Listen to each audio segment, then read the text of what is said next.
Good morning, good afternoon, or whatever time you're watching this video.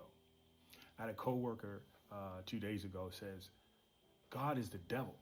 I'm like, wow, where did you get that from? He's coming from the idea that God created good and evil. And if there was no existence of evil, it had to have been a part of him. This is a misinterpretation or a misunderstanding of scripture. And I would like to delve into it a little bit more so that we can understand, what does it mean when God says, I created good and evil for my pleasure? The statement that God created both good and evil for his pleasure is not an accurate representation of biblical teaching.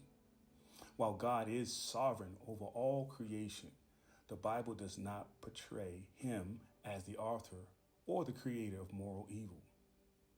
Let's examine this topic more closely. God's creation and nature, according to Scripture, God created everything good. In Genesis 1, verse 31, after completing creation, it states, God saw all that he had made, and it was very good. This aligns with God's inherently good and holy nature. Let's examine the origin of evil. Evil is not something God created, but rather resulting from a misuse of free will by created beings. Number 1, Lucifer, rebelling in heaven. Isaiah 14, verse 12 through 15. Ezekiel 28, verses 12 through 19. Number 2, Adam and Eve's disobedience in Eden. Genesis 3. Evil is often understood as a theologically as an absence or a privation of good, not a thing created in itself.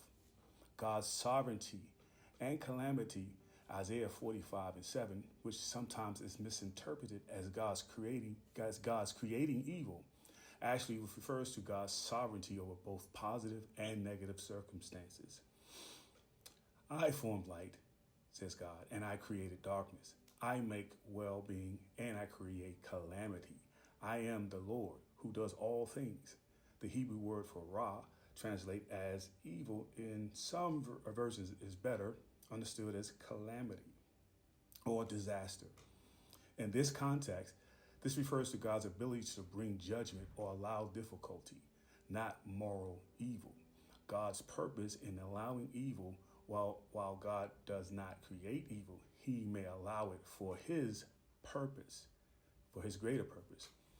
1, to demonstrate his justice, Romans 9, 22, verse 22 through 23. To refine believers' faith, 1 Peter chapter 1, verses 6 and 7. James 1, verses 2 through 4. 3, to accomplish his sovereign will, Romans 8 and 28.